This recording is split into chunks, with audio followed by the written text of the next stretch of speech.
everybody, and welcome to Taking Control, the ADHD podcast on rashpixel.fm. I'm Pete Wright, and right there, celebrating with me, episode Can you hear 300, Nikki Kinzer. Good Lord. I know, An right? army of orcs approaches from the east. I can't do music, but I can do this. This is very exciting, Nikki. I know, 300 shows, Pete. Can you believe it? I cannot. I mean, I can because, you know. We're here. But Yes. yeah, right. But no, it has been a long time and a lot of great conversations under our belts. Yes. And so this has been a real celebration. We decided today, instead of covering one thing specifically, that we're going to take some of the questions that have been stacking up and just run through them. And looking at the questions, I don't know how much of a run it's going to be. There are some great questions, and a lot of them are heavier than I expected. Yes. I So the expected show... more like the questions you were talking about. What is your favorite color? And some of those snuck in, but most of these are much heavier than I expected. Yeah, they are. And I would expect the show to be a little longer today than what it is normally. You know, I want to make sure we answer the questions, answer all of them, and still get in those few cute ones that, you know, people might want to know. Yeah, they sneak them in. Yeah. They sneak in. They get on the list. Yep. Before we get started, you know the drill. Head over to Take Control. After 300 episodes, come on, you better know the drill. That's right. TakeControlADHD.com. You can listen to the show right there on the website. We'd love it if you'd subscribe to the show. You can join the mailing list right there on the homepage. Or you can connect with us on Twitter or Facebook, pretty much everywhere at Take Control ADHD. And you can call us like others have and leave a voicemail, 503-664-4ADD. And you'll get your question on a show like this. That's how this happens. Yes, it is. You call a number, the magic number, and eventually we're talking about you. Don't forget 5-star reviews in iTunes and recommendations in your favorite podcast player. Help others discover the show when they need help. So pay it forward. Drop us a kind review. We absolutely appreciate it. And thank you for the newest comments that have been coming in. We sure appreciate the time that you took to do this. So there you go. All right, let's get started. Yes. And because you have Casey Kasem voice, and I do not, I'm going to have you introduce the questions. I wonder how many of our listeners actually know who Casey Kasem is. Oh, I think more than what you think. Yeah, you're probably right. I think our listeners are probably more contemporaries of us. Yeah, if they don't know Casey Kasem, then they know who Ryan Seacrest is. There you go. Right? Oh, very please similar. Don't compare me to Ryan Seacrest. Well, your voice is definitely more Casey Kasem. All right, Nikki. All right. All right. This first comment comes in from Carrie. Thank you so much for writing, Carrie. She says, I have to laugh. I'm listening to the end of episode 298, and you're talking about being kind to ourselves, even sending ourselves greeting cards. Yes, we were. We did do that. And I think we were laughing, saying that almost, not entirely, but almost as a joke. And Carrie writes, as part of my weekly planning time, I send myself an e-card every day. Is it my birthday? I send myself a note congratulating me on getting through labor and keeping him alive all these years.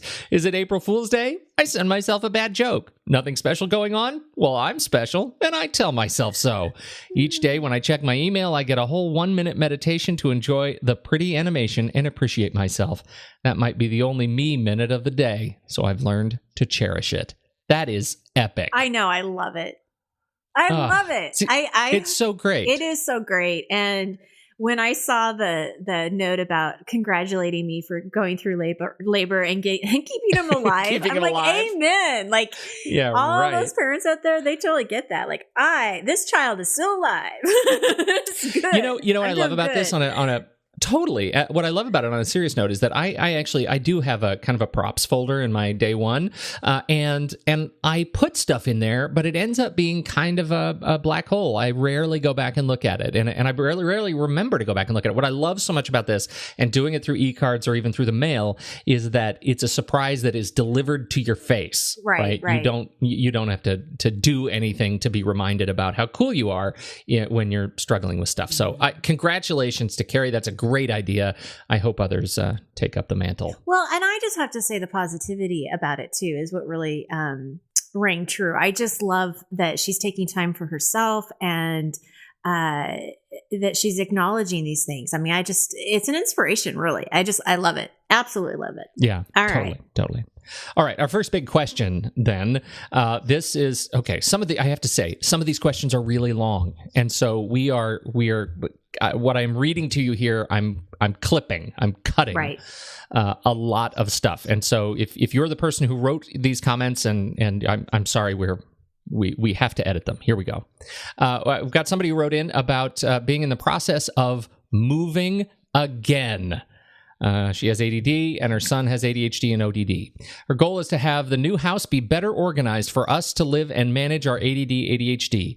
I wanted to see if you have any tips on packing for people with ADD. You find a project you started, and you're like, oh, I so need to finish it. And so it's done before it goes to the new house. However, we're moving in 2 weeks. Let's see, tried to ask them not to seal boxes for the people who are helping to move so that I could write on them what's in them so I would know. My goal would be so that when I unpack, I can declutter, since it's obviously not happening while or before I move. Am I being overly controlling or micromanaging a process? What can be suggested to help me pack with them in harmony without getting upset, or so I can take advantage of their offer to help me pack when I'm not home?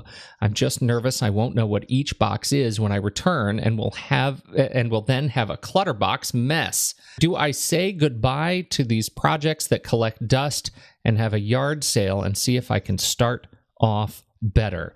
Lots of detail in this email about the dates and times of when she is moving, and oh my goodness, it sounds like a very big project. What do you think, Nikki? Right, and it's her parents that are helping her too, just to let people know like who the them are. Yeah. So her parents are helping her with the move. This is my thought. The nice thing about moving is it really is a chance to start over, right? It really is like this new, what is it? A new canvas to paint. Is that right? Like a new, so it's exciting. I mean, it's a great time.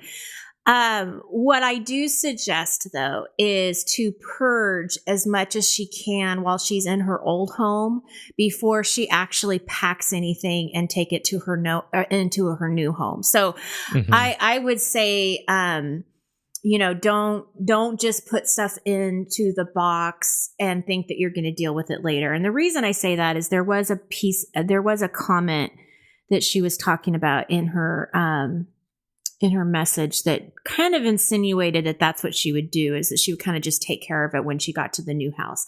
And so I would suggest that she not do that, again, just purge as much as you can. And even while you're packing, I would say have a donation bag next to you. So as you're packing, you can decide, is this something I really want to take with me? If it's not, then go ahead and put it in the donation bag. And and have that be a process that you're doing together as you're packing. But, I think that the less you have to go into the new house, the better, right? I mean, I just think it is. My fear is that if you put everything into the boxes and think you're going to deal with it later, you're never going to deal with it. They're just going to sit in your garage. Were you going to say something? The number of people that I know who move and end up having to retrofit their garage with like hanging shelves that actually hang from the ceiling to put the boxes that should never have been packed and moved in the first place from the old house. It's just too many. It's a thing we all do, and we can get out of this habit, right? If you do this purge before you leave and take less stuff, it's a huge benefit to the process. Absolutely. And she actually, something that we didn't highlight, she has some time between when she actually has to leave the old house. So she'll be moving into the new house and still has like a couple of weeks to get the old house like cleaned up and everything. So, I mean, that's an opportunity that if you're not sure, then just keep it in the old house. And then if you want to, then you can bring it over, later. Right. But I definitely would just take what you absolutely know for sure that you want over there. Regarding the people that are helping you, I think that in my opinion, I would just communicate to them why you need things done in a certain way, and let them know that this is something that would be helpful for you. But if they don't do it every single box, or they don't do it exactly the way that you want it, I just honestly would let it go and not worry about it. And, just be grateful that they're helping you, right? And I know she is. I'm not getting it any kind of sense that she's not. I know she is help. I'm very grateful about it, but I would just kind of assume that you can figure it out later. Like you're going to be able to figure out enough of, what they put in here. If they said kitchen, it's probably going to be something for the kitchen. So communicate with them and then just let it go and not worry too much about what they're doing, and then just figure it out when you get to the new home. But the purging has to happen first. I mean, I really definitely think that is helpful. She talked about having a yard sale. And I'm really mixed about yard sales. Super split on the yard sale. Yeah. I mean, I've held them and they're a lot of work and a lot of time. And, we came back with maybe a couple $100 and it's like, really? Was that really worth it? Well, maybe it could be. I mean, for some people that might have been worth it. Honestly, for me at that time, I was like, yeah, I'm never doing this again. But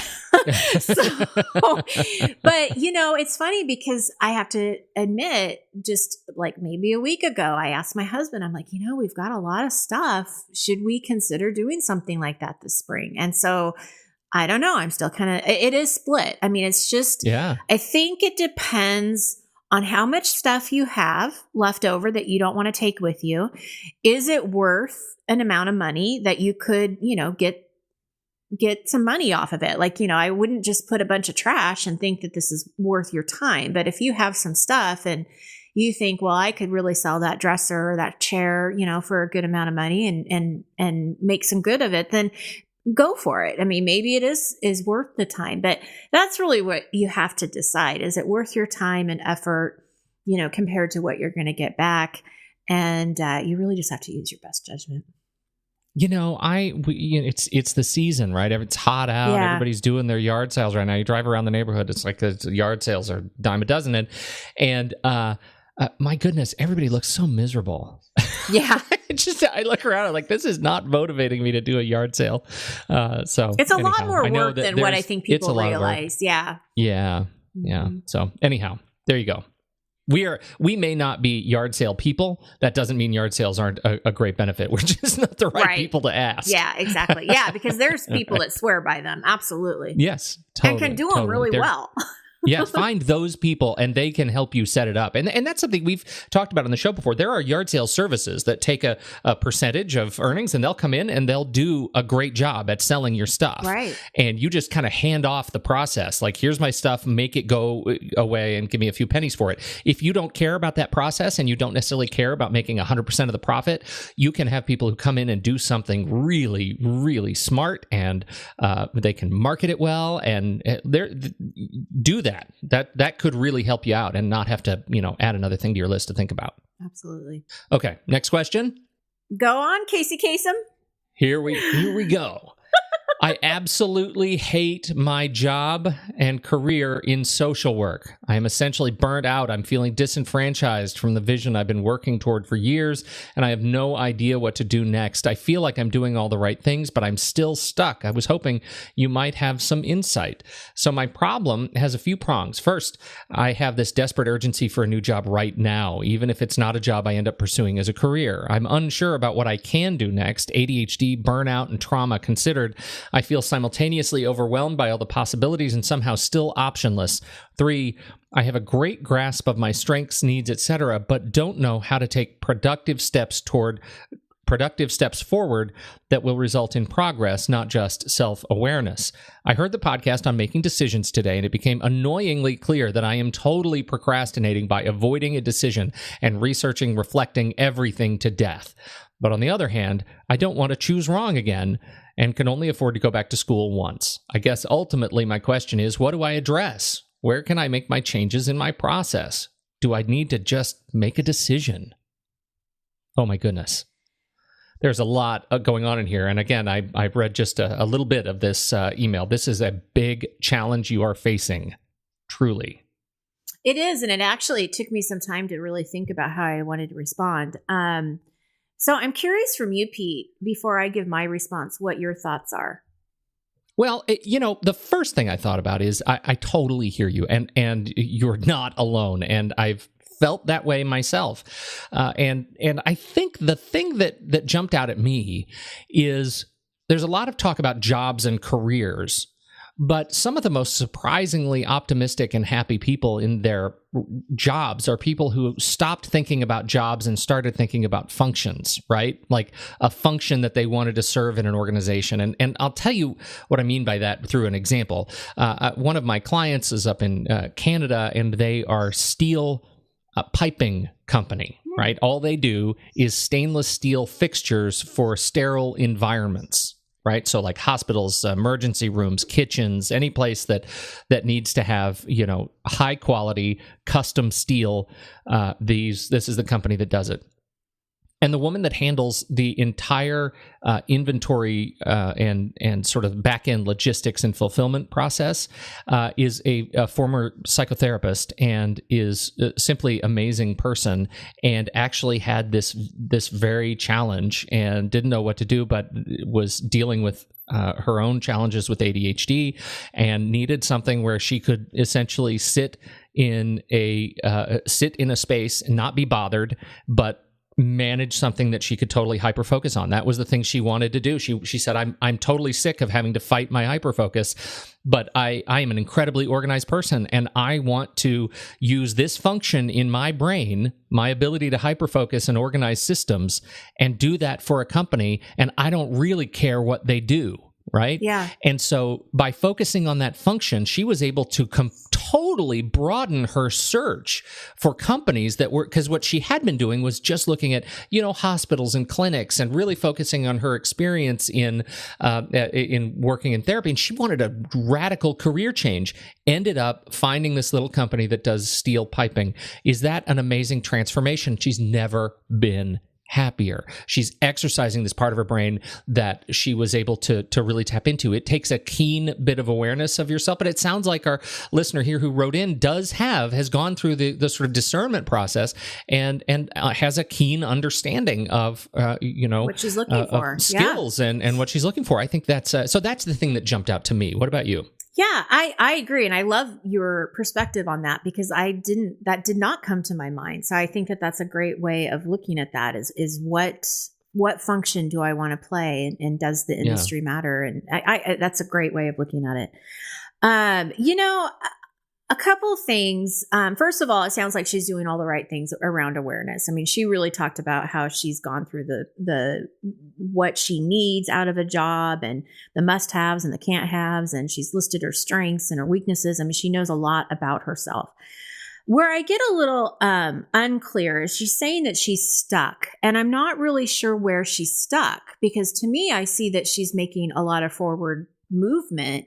She just hasn't found a job yet. She just hasn't found what she's looking for. So I guess I would question, what decision has to be made here. Like I would get more clear about what it is that she is looking for, or what she needs an answer to. Do you see what I'm saying? Yeah, it almost sounds like she is getting opportunities or having offers submitted to her that she could choose, but she hasn't been able to choose them. And I'm making a huge assumption there, but that's kind of what I'm kind of interpreting from. Yeah, and that's what's hard sometimes, is when we don't know exactly. But I got to give her a lot of kudos. I mean, my first response is just keep doing what you're doing. Keep sending in your resume, keep talking to your connections, keep doing what you're doing. Something will come up at the right time. Unfortunately, job offers, if she's getting them or not getting them, we can't control that, right? We have to kind of be patient with the process. And I think that that's part of what's probably bugging her the most, is that sense of urgency that I want a new job right now. And I'm going to just add another self-awareness for her, which she's probably like, I already know everything about myself. But something about ADHD is that being patient, is really hard. It's hard because you do want it right now, and it's really important to you right now. But I would just keep focusing on what she's accomplishing, the forward steps that she's taking, have faith in the process. And I love your advice, and what you're talking about too, is really begin to think about the function and maybe go outside of the span of where you've been looking, and go that way too. But I think she's done a lot of great work. I mean, really, Yeah, I do too. And I think I don't know, maybe I don't fit in our culture, but I tend to think that we put an awful lot of weight on the job, right? And the job we do, the company we work for in this country, speaking specifically about the U.S. And I feel sort of counter to that. Rather than look at picking a job because you're picking the right company, you don't want to pick wrong. What does it mean to pick wrong in this case? Ask yourself, what is the worst that can happen? It's a job, Absolutely. Right? I know that there are requirements around things, particularly in this country right now. You want to set up certain benefits and healthcare and retirement. These are things that are truly in flux in this country, and there is a state of stress and anxiety and fear for a lot of people around tying job to coverage and making sure you're protected in the future. And so those might be sort of the unstated needs we have to deal with. But the job itself is something that is fungible, right? There are very few careers that you can't move in and out of really fluidly if you just change kind of the way you think about it. And again, rather than think about sort of the company you want to work for, think about the contribution you want to make in the world, right? What do you want? What do you want to do? Who do you want to work with? What kind of people do you want to work with? Maybe you come back and say, look, I think there's a way for me to contribute my skills on a freelance basis so I can work with a whole lot of companies. And it doesn't take very much in this day and age to set yourself up and run your own small business where it's just you as a freelancer and making a healthy living and doing what you want to do with the people you want to do it. And so I don't know. I know that takes us in a different direction. No, but I love that. And I'm so glad that you mentioned that. One of the best pieces of advice that my mom gave me after graduating college is she said to me, she's like, remember, a job is just a job. If you don't like it, you can always get a new one. Yeah. And she said that because she was stuck in an industry that she really didn't like, but she kind of ended up staying there for way too long. And so that's where she was saying to me, you don't have to do that. Don't do the same thing that I did. If you don't like it, keep looking and finding something that you do love. And I think I think you just have a really good point there, that there isn't a wrong decision here. There really isn't, because I also think you go on instinct. And I'm a huge believer on trusting your instinct. And if you get a job offer and you really don't feel good about it, then it's probably not the right job offer. Pass it, say no, thank you, and keep going. But when you get that job offer that you're really excited about and you can't wait to go to work, then listen to that, and you're going to feel a lot more comfortable with your decision.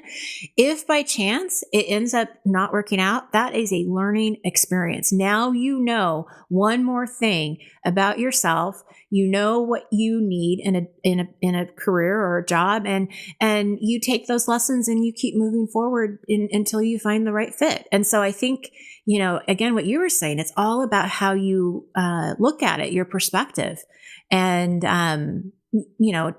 what is that? It's like there is no failure. You're just learning. You keep learning and learning. So I love that, Pete.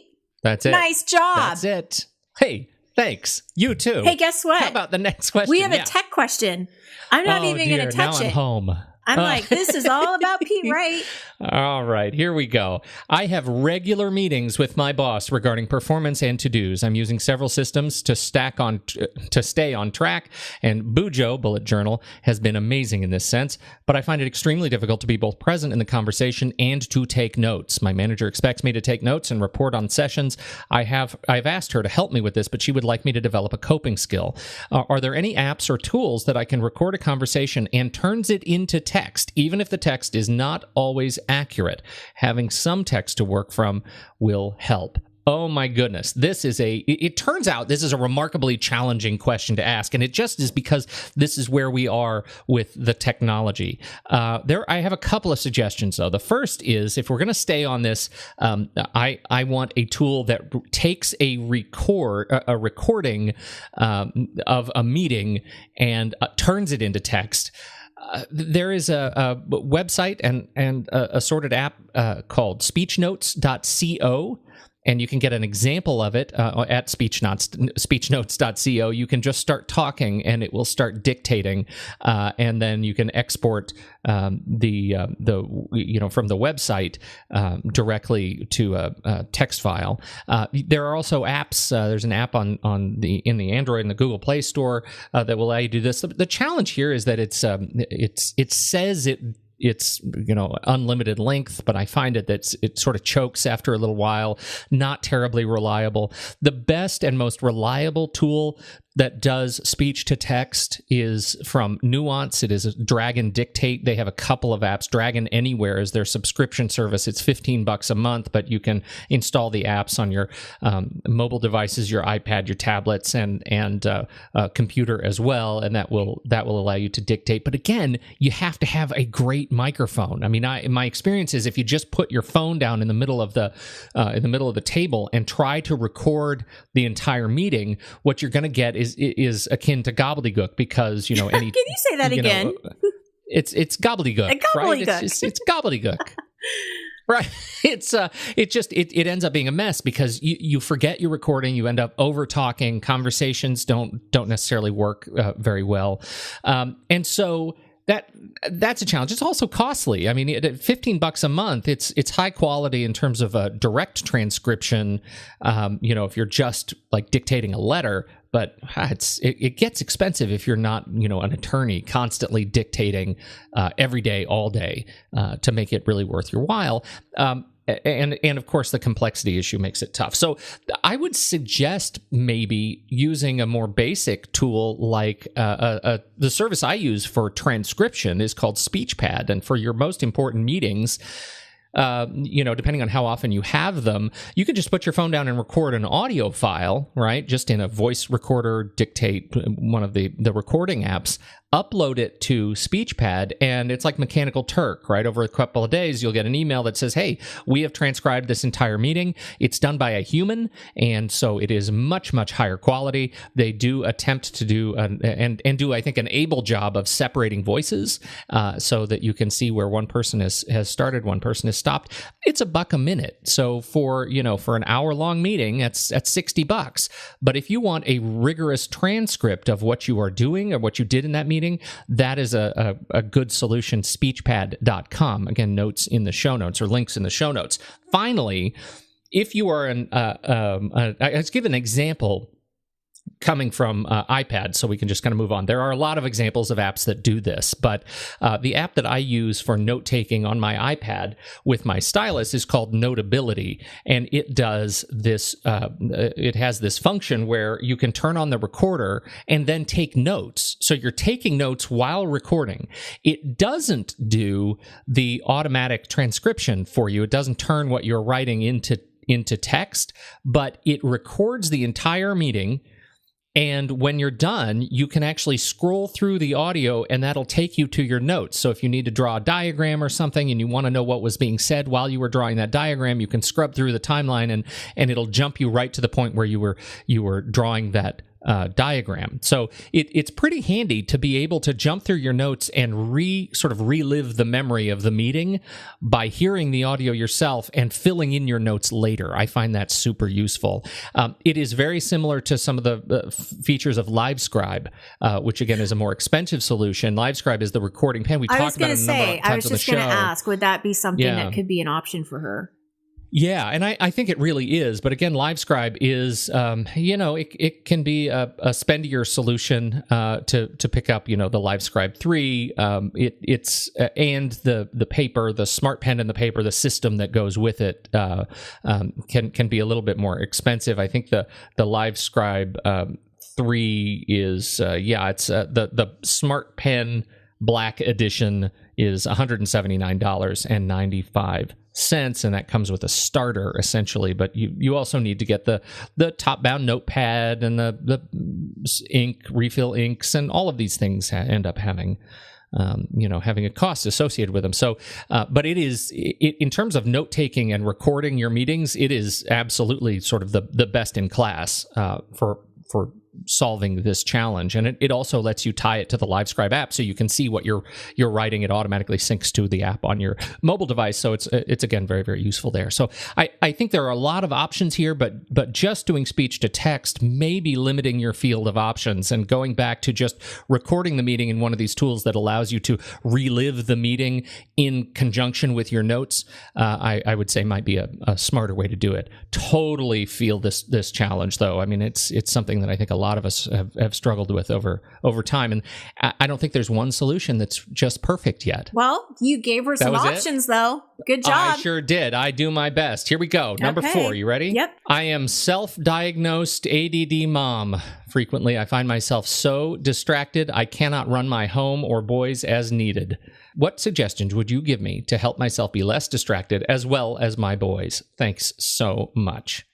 Well, you're off to a good start if you find a way to run your boys. I always say run the kids. Put them in a field and run them. Run them, right. That solves a world of challenges. Get the energy out, yeah. That's right. What do you think? It's a big question. It's a small question. Like she summarized it all very nicely. It's certainly loaded. Yeah. Yeah, but thank you. It's a very loaded question. And it's kind of like somebody saying, well, I want to get organized. Yeah, right. So what does that mean? I mean, there's a lot of questions that I have, like, where do you find yourself getting distracted? What are the issues? What's happening? It's like, there's just so many questions. So, and it's a question with a lot of possibilities, with a lot of potential solutions and hope for her as well. Yeah. Right. But the first thing that really did kind of stick out at me is when she said that she was self-diagnosed. So, and we've talked a little bit about this before too. If you think you have ADHD, or you feel like it's a high possibility, I really suggest going to a doctor and getting the formal diagnosis, because they're going to really be able to help you figure out if that is what it is. They're going to be able to help you manage a plan on how to treat it. And they can talk to you about different medications. And if she is self-diagnosed and she's not opposed to taking medication, that might be one thing that could really make a huge difference for her. But they're also going to be able to talk about other options as well, and other things that she can do. But I really do think that you got to get the diagnosis first, and just make sure you know that this is what it is that you're dealing with. Same thing with the sons too. I don't think she came out and said that they were ADHD, but it sounds like they're having some focus issues. That was the implication, I think. Yeah. And I would definitely, depending, if they're still living with her, I'm going to assume, again, we don't know for sure, but I'm going to assume that they're probably school age, or they're not adults. I'm not getting the impression that they're adults. So I would say if they're not already diagnosed, I would also have them visit a doctor. And if they do end up having that diagnosis, then I highly suggest that she talk to their schools and getting them on some kind of IEP plan to make sure that they have the accommodations that they need to succeed in school. Highly believe that. Yep. And it's going to prepare them better to be adults as well.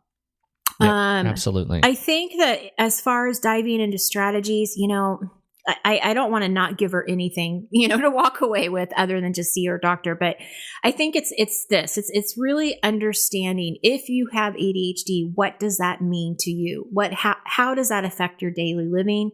And really kind of zeroing in on where and when you're most distracted. What do you have control over? What don't you have control over? Where do you need help?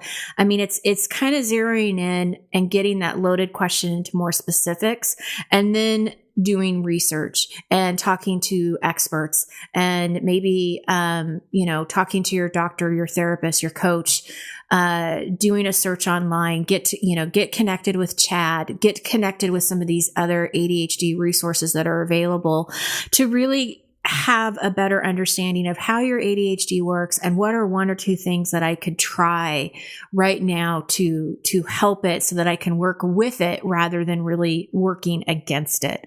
So that's kind of where I went on this question. Yeah. I started with the get an official diagnosis and work on a plan to to deal with the immediate symptoms, and then I just sort of stopped, because I feel like this is a question that is screaming for a professional to run some tests and confirm and potentially evaluate, going on a treatment, a medication that would help you. And I think people are really scared of smart treatments, but if you have a smart a practitioner, a smart doctor who can help you make good decisions. The medication actually, this was, my daughter actually gave me a new metaphor, and she's the one who came up with the, for me, when she was in the 5th grade, she said, the medication, it's like there's a party going on outside and my window's wide open when I'm not on the medication. So all I want to do is listen to the party. And now when I take the medication in the morning, it's like closing the window, right? Mm-hmm. And I loved that. Mm-hmm. But now she's in high school, and we just did the reassessment, and we did the 504 with the school, and all of these things have come around. And I asked her again, have you changed the way you think about the medication? And she said, it's more like all of my thoughts are running through my head, like running across a field. And the medication is like putting up a wall that stops all the thoughts. And only the ones, and that wall allows me to take just a fraction of a second, to make a smart decision about what I'm going to do with my body next.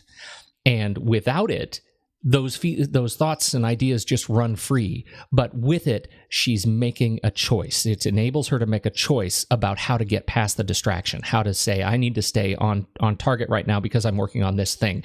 That is what I'm hearing in this question, that if you had just that little bit of assistance to stop yourself from doing everything, then you could focus on the one next thing that will allow you to be to feel like you're more on top of your life, to make better decisions around what your boys need, to actually begin to build the accommodations that you need in order to even not use the medication in the future, right? I mean, at some point you have to free yourself from that distraction so that you can build the life systems that you're going to need to cope when you don't have it. Mm-hmm. So that's kind of my take on it. And again, we're not professional doctors. We are not doctors. You should see a doctor. That's what this question is screaming to me. You should see a doctor and get more educated around it. Yeah, around what is going on. Absolutely, I love that. Yeah. Wise words from your young daughter. Yes. Yeah. Right. I love that. That's great. I love it. If anybody in my house is thinking deeply every day about this stuff, it's her. I like to think I do, but I always find I'm surprised at how deeply she comes to these issues. So here we go. We want to do the next one. Yes. All right.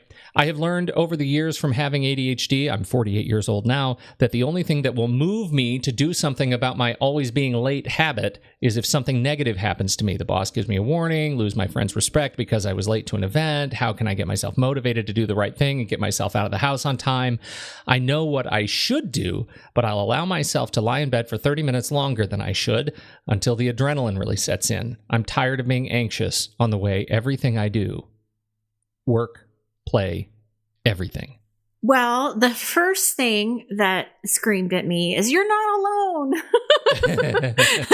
You are not alone. 48 years old ADHD person out there. This is so common. I mean, what she's doing is she's relying on the negative consequences to get her to do stuff, right? One of the things that I noticed immediately, and this is the coach in me, is her first sentence when she says, I've learned over the years from having ADHD that the only thing that will move me. And so immediately I caught on to the message here that she was sending to me, that this is what she learned about herself and that it was the only thing. Mm-hmm. That screaming limiting belief. Mm-hmm. And that's the first thing that she's got to get past. We want to step away from hyperbolic language like that, right? But that's where we need to stop ourselves and not and rephrase what we're saying to ourselves, because that's exactly what's happening. Is she is not giving herself any options. This is what she believes. This is what she thinks, and so and it could be true, but it's not true forever. It doesn't have to be true for her forever. So that's the first thing, is that we have to really look at that limiting belief. I was going to say attack it, but that's not really nice either. But again, like, I just caught myself saying the word never. I mean, we've got to watch ourselves when we're saying never, I can't, this is the only way I can do it. I mean, these words leave us no other option, and they're going to keep you doing what you're doing right now. So in order to change or to start shifting that mindset, is we have to believe that there is something else that's possible for her, that it is possible for her to wake up and get ready in the morning that doesn't rely on a negative consequence. And, you know, I do want to give her a couple of strategies, but I want to say something at the end that I think is important. You know, when trying to get out of bed, I mean, this is a common challenge, right? People will tell me that they sleep through their alarms, that it doesn't work. If they have an alarm on the other side of the bedroom, they still tend to go back to sleep. I mean, there's a lot of things that go on. So one of the actual strategies that I would have her try is that it really is a combination of willpower, motivation, and baby steps. That's the biggest thing. Baby steps. So instead of lying in bed for an extra 30 minutes, maybe she, you know, tells herself that she's only going to stay in bed for 20 minutes. And then the next time she's going for 15 minutes. So it's not like all of a sudden she's changing this, like, you know, radical behavior change, but she's doing it in very small pieces to get to the point where she wants to you know, be. Having some kind of reminder near her alarm of why this matters to her, because she said that she's tired of living this way. So there's motivation behind why she wants this change in her behavior, right? She's tired. She's probably stressed, exhausted, whatever it is. So remember your why, put that somewhere near you so you can actually see it first thing in the morning, and just work yourself, you know, into where you want to be, but do it in baby steps.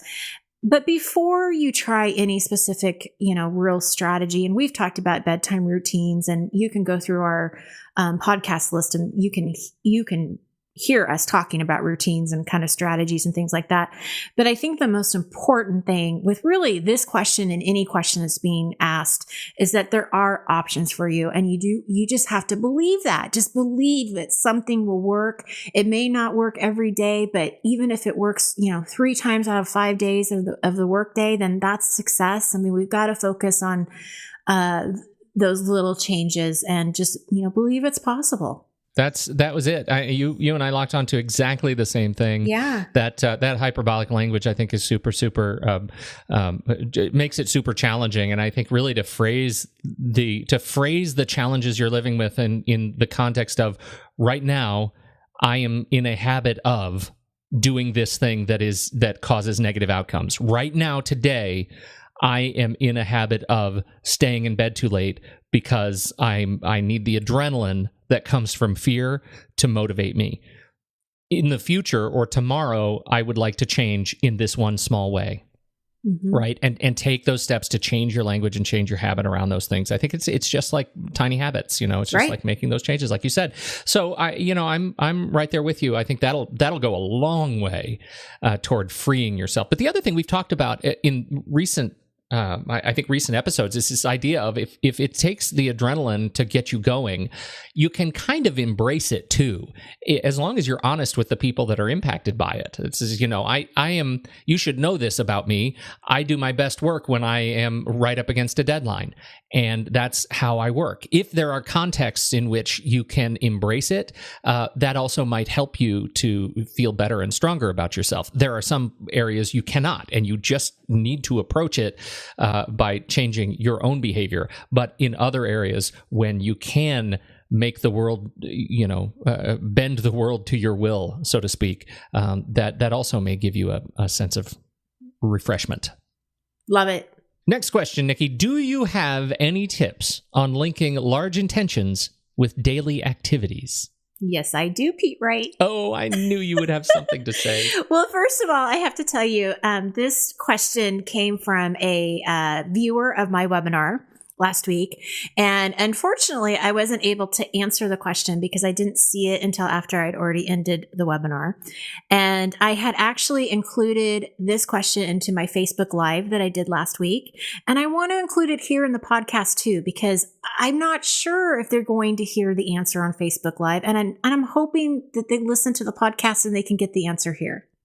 Excellent. So, and it's a great question. And it has one of my favorite words in it. Intention. Oh, yes, it does. Yes, I love that word. So when we're thinking big. We're that's thinking huge. Big, yes. And I think that they're really close of getting the right intention, but I think that they're going large. Right? The question is large. Large intentions need to probably zero into smaller ones. And that's kind of how I interpret the question is, I've got all of these big things that I want to do. I have a huge to-do list and goals that I want to achieve. How do I link that to my daily activities, to the daily to-dos that you just have to do no matter what? And I think that this is a common question. I mean, so many people have great intentions for their days, right? And then the time just sort of passes and you don't really know what happened. So I'm going to go back to taking the large intention into a smaller intention and really paying, or it's really about prioritizing, really looking at what your large intentions are. What are the most important things that need to get done today? And only choosing, maybe one or two of them and plan it into your schedule. Like, when are they going to happen? Because if you don't plan, they're not going to happen. Right. So, and you can plan it and they can still not happen. I mean, I totally get that. Like, I am not, in a dreamy world where I think that if you plan it and put it on your schedule, it's going to happen. I totally get that, guys. Right. I can just hear the people in my coaching group saying, it doesn't matter. I totally get that, but it really won't happen if you don't plan for it at all. So we've got to at least start somewhere. And that's what I would do is I would just say, okay, let's zero in on some of these small goals, some of the things that are most important to you. What do you have time for? What makes the most sense for either today or this week? Don't go past next week because that doesn't matter right now. But just for the next couple of days. And we've talked a lot about blocking time. And if this is something that's really important to you, then you block that time and you don't let it compete with anything else. And you turn off your notifications, your interruptions, you do everything you can to eliminate the distractions that might happen. And you be committed and you do as much as you can.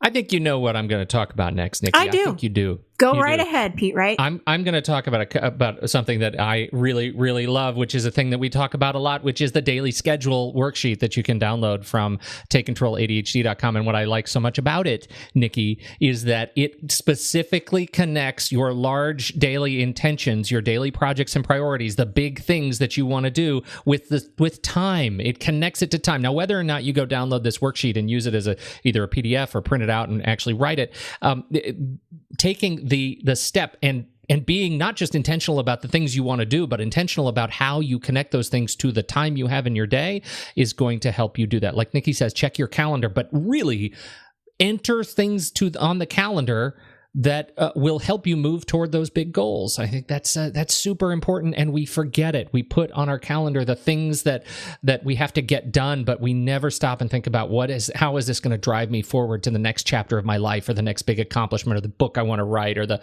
course I want to create, or the report I need to write for work, or whatever it is. If it's a big hairy goal, you have to be able to break it up into pieces and assign time to get it done. And I just want to add, assign time to get it done, and then be very specific about what it is that you're going to get done. Because I think that when you said go write a book, it's like I can just imagine somebody putting, during this time I'm going to write my book, or I'm going to I'm going to do whatever. And it's like I had somebody that I worked with who would put computer time, but that meant a lot of different things. And so, we would try to kind of break that down specifically on what do you want to do on Tuesday that has to do with your computer time. Well, I want to pay bills. Okay, well, let's do that. Let's pay bills on Tuesday from 1 to 2, because that actually was a lot easier than to just look at something that says computer time. So I would just say also be specific, put the date, and also be very specific about what you want to do. Question number 7. I'm 28. I was diagnosed with ADHD at the age of 8. As a woman with ADHD, I have a lot of trouble controlling my emotions. Any criticism can bring me to tears, even when I specifically asked for feedback on something, even when I agree 100% with what people are saying to me. When I was 5 and first went to preschool, my mother very often had to pick me up early because I would cry when the teacher reprimanded the other students for any reason. What can I do to get hold of my emotions? Also, what's your favorite kind of cookie? Thank you for adding that in. I know. That's Boy, the way we have answers for that. It's the way to put a very serious topic into something a little bit more lighthearted.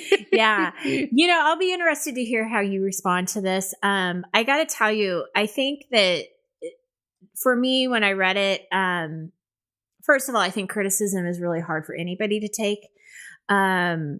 Even when you know that what they're saying makes sense, it's still, there's this like little stab, like, oh, that hurts. Yeah.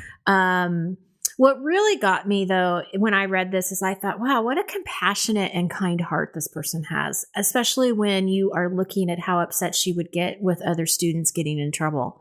Like that just shows a lot of compassion to me. And, I think that's a character trait, in my opinion, to be proud of and to embrace. And I know it probably is embarrassing maybe at times if you're in a review with your boss and you're getting upset. I get that. I've done that before myself. But I don't think it's anything that you necessarily need to feel bad about or even really try to change. So my thought is embrace your kind and sensitive and compassionate heart. Yeah, no, I definitely agree with that 100%, that this is not, it's not a weakness. If anything, being emotional is, and I'm saying that in heavy air quotes, being emotional has been pivoted and turned and disgustingly transformed into a negative trait and a criticism. And I think it is, I think that is detrimental to our culture. And I think, in large part, we're seeing the results of that. We're seeing people who have shunned emotion and as such, they forget, they lose track of empathy. And I think what you're seeing here is what you're experiencing is that you are a deeply empathetic soul. And that is something to be praised and celebrated and congratulated. What I would say is you should seek out, in my experience, and again, I'm not a doctor, but I work with a lot of doctors and I podcast with a lot of doctors. So a lot of therapeutic professionals. How about that?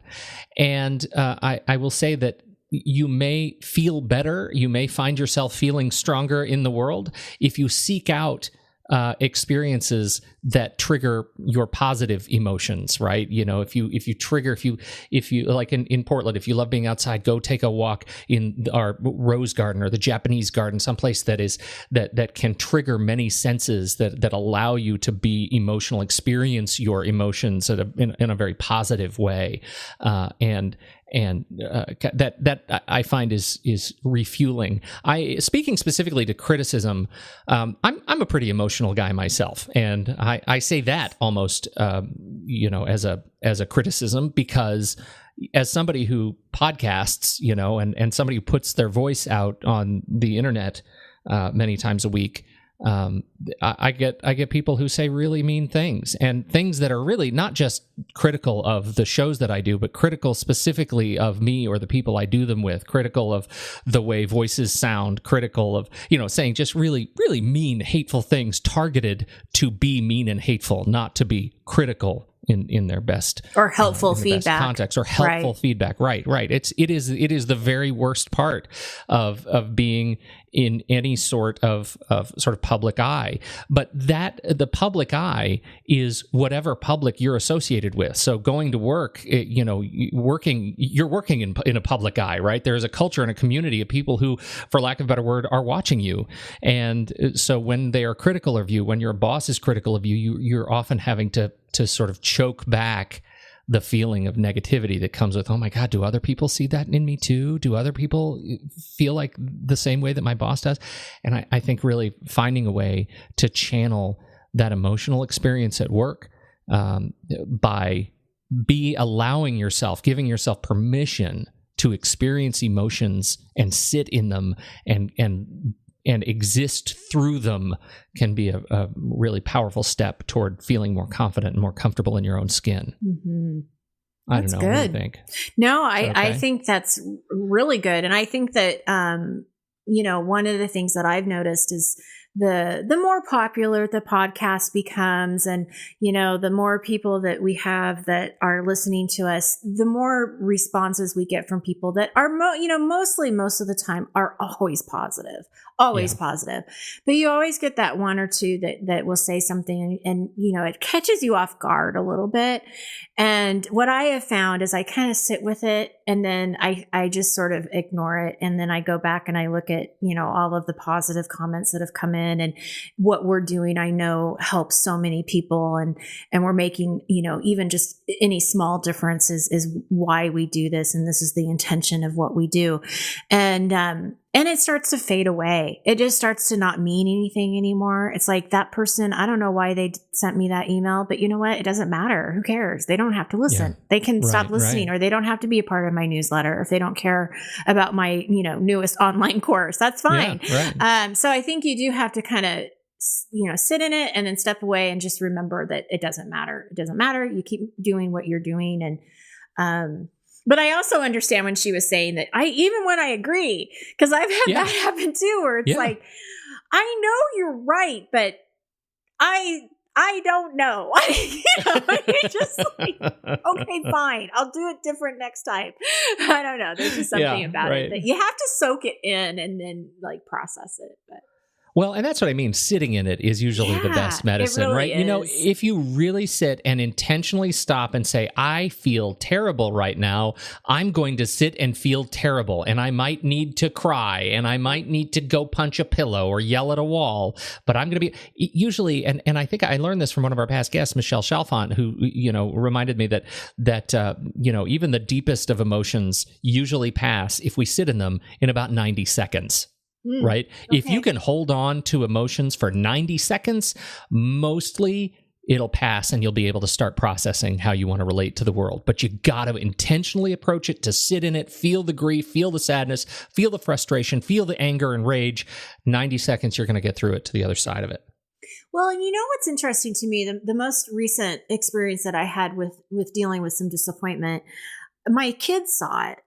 And they could see that I was disappointed in something. And I did sit in it for a night. It was longer than 90 seconds. I went and binge watched on Netflix. Any Party of Five fans? Party of Five is on Netflix right now, and oh my goodness, it is fun. I love watching it. So yes, I loved that show. That's what I'm binge watching right now. Anyway, to get back on topic, that's I was upset about something, and I watched probably 3 episodes of Party of Five. But what was interesting to me is part of the self-talk that I had is that, okay, yes, I'm disappointed in some results that I've gotten. But that's okay. What am I going to do? How am I going to change this? And I started really kind of similar to, I thought of you, Pete, actually, when you were talking about your photos a while back and how you lost all your photos. And it's like, you kind of come to a point, and I know that it took you longer than 90 seconds to get over that. You kind of come to a point like, okay, what are my options here? What do I need to do to shoot again? And for me, it was like, what do I need to do so that my kids don't see me giving up, so that my kids don't see that I'm going to let this one disappointment ruin me, or to stop doing what I need to be doing. And so, they saw me get disappointed. They saw me be kind of sad. And then the next morning I was in a good mood, and I was talking about all these things I was going to do today. And they were able to see that shift that, I could choose a different way of looking at it. And you've talked about this with your kiddos before too. So yeah, right. Well, and I want to add though, because this is a really important thing, that I think had I actually stopped and processed for 90 seconds, that I probably would have gotten over it much sooner than the months and months and months and months that it took me to. Yeah, I spent most of my time trying to pretend it didn't exist, trying to pretend that it was something that was totally within my power to fix. Right. And had I just stopped and said, I'm in grief, this is sorrow, I need to figure out how to experience this, it probably would have moved faster through it. Quicker. I never did that. Yeah. What's your favorite cookie? Oh, see, now this is not a complex question at all. If I'm going to the store, it's the Oreo, and traditional Oreo, not this terrible bastardization of flavors and strawberry cream. It's just that, which is a travesty to all Oreos. The original Oreo, I don't even like the double stuff. I just a straight up Oreo. If it's homemade, then it's chocolate chip, but it needs to be slightly undercooked, and I need to have with it a piping hot cup of coffee with a hearty shot of Iris cream in it. That is my premier cookie experience. What about awesome. You? Well, growing up, my mom had a recipe, and it's chocolate no-bake cookies. And if you're not sure what those are, it's basically oatmeal and peanut butter and a lot of chocolate and sugar. It's pretty much the ingredients, and butter. And do they turn into cookies, or are they just like balls of goo? Oh, God, they're like gauze of heaven. That's what they are. So they're you actually on the stovetop is you melt the chocolate, and it's like baking chocolate, so it's not like Hershey's chocolate or whatever. But you melt the butter and the chocolate and the sugar together, and then you add I add extra peanut butter, so it's crunchy peanut butter, so you still have like the little peanuts, and I add more than what you're supposed to because it's so good. And then you get like a big bowl, and you put the oatmeal in the bowl, and then you stir up the mixture. And what happens is they start to harden like over a few minutes, like an hour. They'll get like to be a cookie. And my mom made these for my sister and I as we were growing up, and they've always been my favorite cookie. They're my sister's favorite cookie. And I've already told my family that if anything happens to me, these cookies need to be at my funeral. I love them. And I make them at Christmas. I make them at my birthday. And then sometimes, like now that I'm talking about it, I'm going to make them tonight. I will make them on Fridays. Yeah, I will eat the whole thing. Like I can't get enough of this cookie. I even got sick, like physically sick one time, and I didn't blame the cookie, Pete. It wasn't the cookie's fault. No, of course not. It was something never else. The cookie. Like it was not. I'm still going to eat the cookie. I mean, it's my favorite. Love it. I'm actually going to post a link in the show notes to a recipe that my wife has been making for us as a family, which is the breakfast cookie. And it is the most amazing breakfast experience that I've ever had. And it doesn't include any raw ingredients, like no eggs, nothing. I'm going to post a link to it, and you should make it because you can feel totally good about giving it to your family. And they can eat as many of them as they can stomach, and they taste great, and my family just devours them.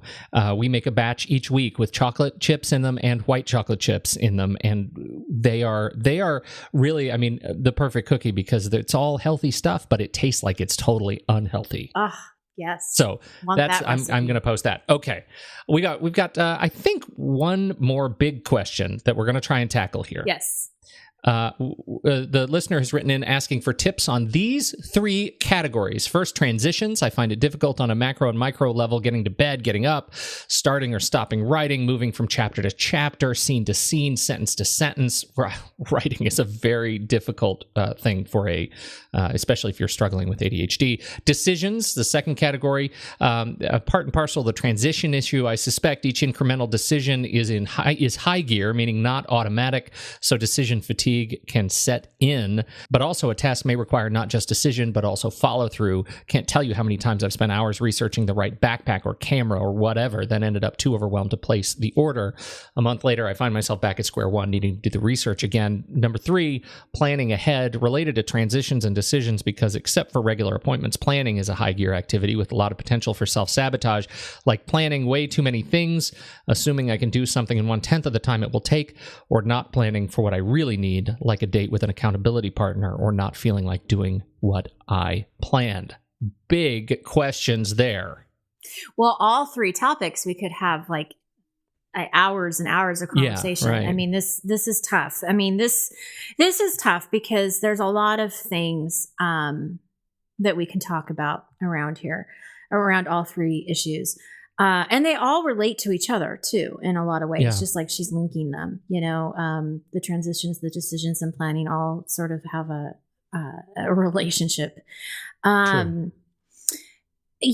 think what I would like to do is at least give my favorite tip for each area, like kind of where to start. I shouldn't even say my favorite. It's more of like just where to start. But then I have a few things that I want to add to it as well. With transitions, I would say that I think a good place to start with transitions is giving yourself some buffer time in between what you're doing, which would mean like not scheduling, appointments back to back, giving yourself some transitional time. I mean, just, 15 to 20 minutes before you start working on the next task.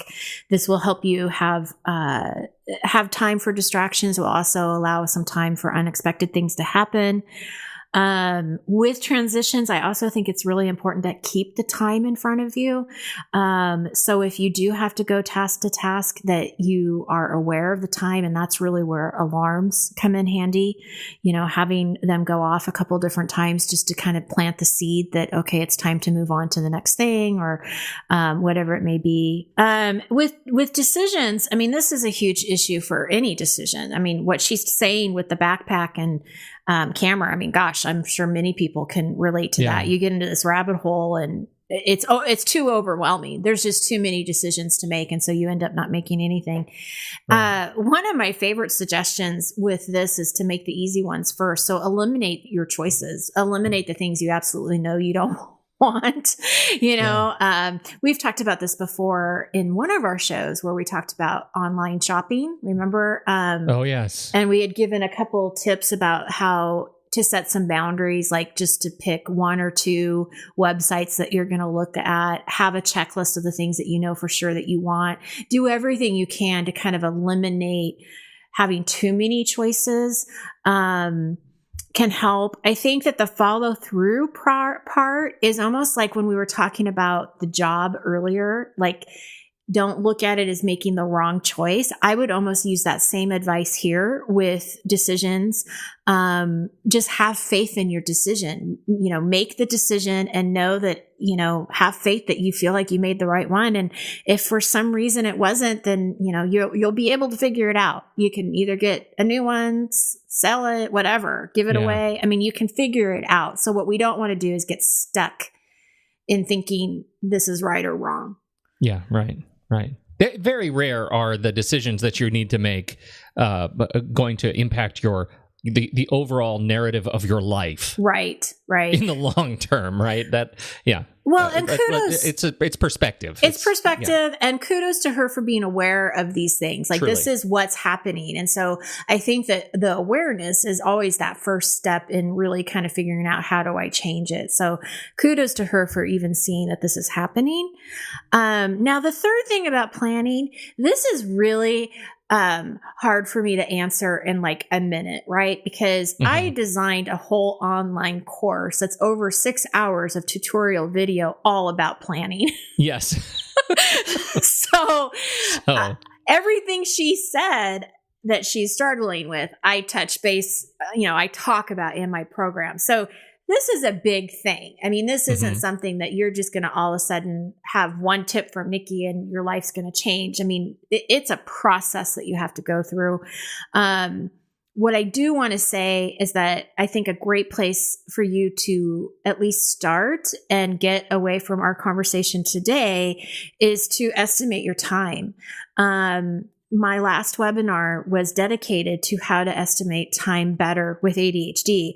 And you do that by tracking what you're doing during the day. You're tracking when you're doing it. You're identifying when you work the best. You're identifying what your distractions are, when they happen. You're collecting data about who you are, how you spend your time, and how long things are really taking you. You take that data and then you can start planning more efficiently and you can start adjusting for that. But until you really know what how long things are really taking, it's very difficult, in my opinion, to plan and be almost right about it. It's not a perfect science by any means. And in my program, tons of flexibility. I mean, there's a lot and a lot. I also talk about, and Pete, you were with me, we talk about the emotional connection in our program, because it's that important that we're seeing all of these, how they're all connected.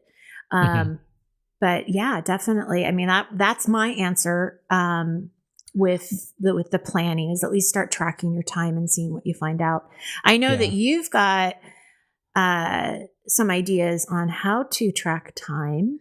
Well, I do, and it's only because this is something that I am also specifically dealing with, right? Which is how to figure out, get better at time estimation, get better at figuring out the things that I do when my brain wanders away and I don't actually know it, because that happens often when you're living with ADHD.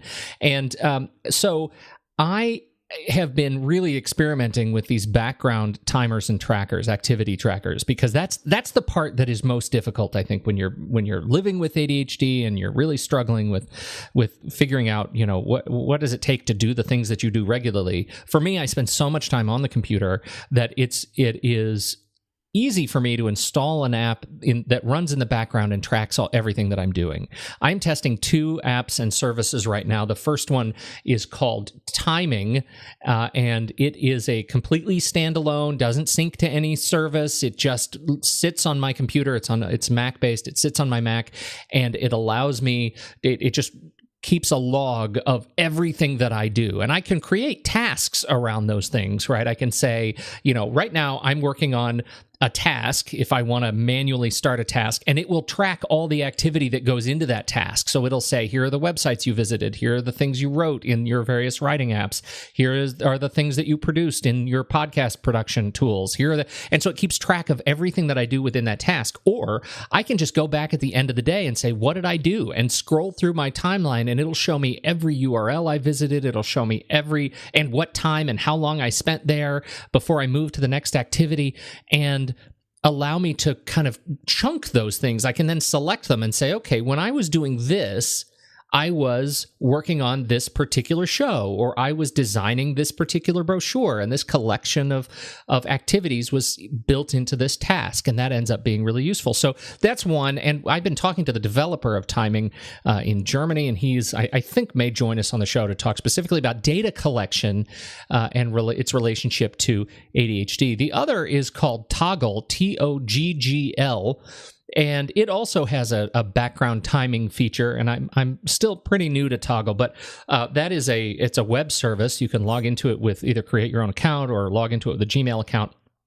And you can manually start your tracking activity, but also feed external sources to it and track, download an app to your Windows or Mac desktops and be able to track background activity. It also has mobile apps so that you can put it on your mobile phone and be able to track your activity there. It doesn't do background tracking on mobile, but you can manually say, okay, right now I'm doing this thing, and start timing. It syncs to your account, so all your data is everywhere.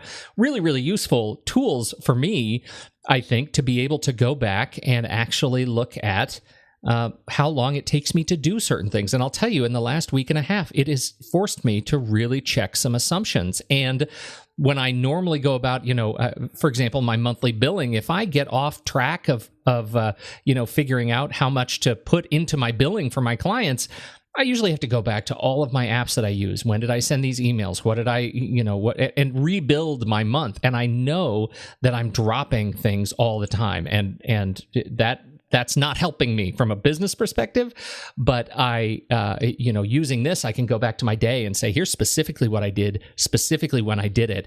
And I can see the distractions too. So I can take those out. Like if it took me 15 minutes to do this thing, but 8 minutes of it I was, on Facebook and didn't even know it, I know that I am really accurately to the minute estimating what it and tracking what it takes me to do certain things. So I know I'm really new to this, and so only over the last couple of weeks have I been exploring it. I'm going to have a lot more to say on this, and we'll have folks talking about data collection. Yeah, we'll have a tech episode where we talk about to the experts who've created these tools. So I think it'll be really useful. So. Well, and I just want to say too, as far as like any of the strategies and things that we talk about, even, not just today, but throughout the shows, all 300 of the shows, all the great shows, is, focus on one or two that really resonate with you and try those. And again, just really do small steps. Don't try to, you can't just try to, change your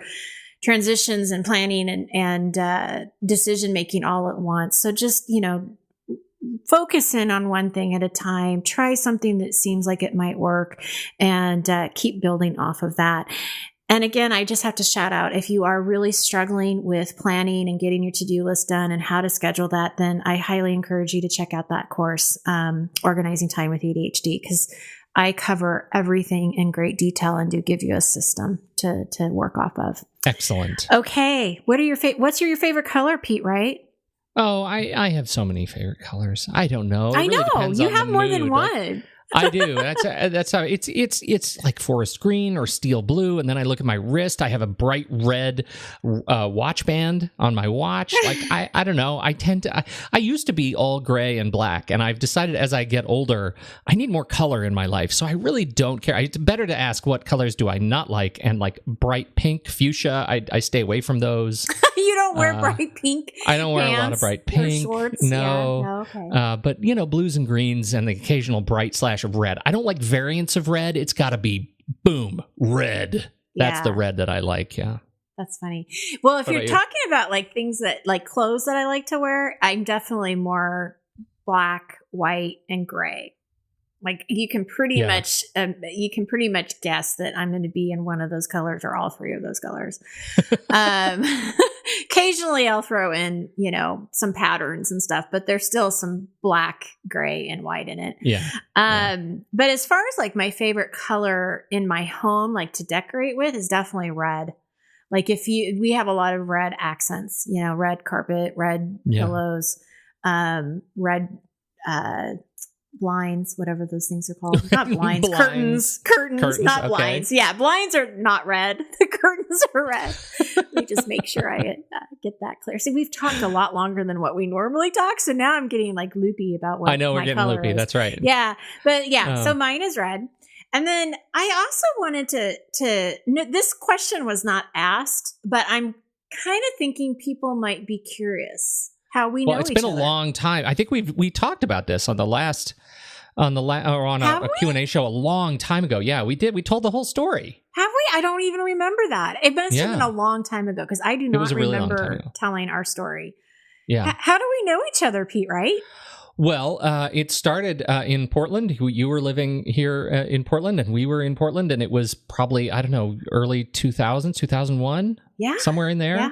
And we ended up at the same church, and you had been there for some time, I think, by the time we got there. Only a few months. Yeah. Oh, right, because you got married there. Yeah, we got married there and then decided to start going to church there. It was right after 9/11.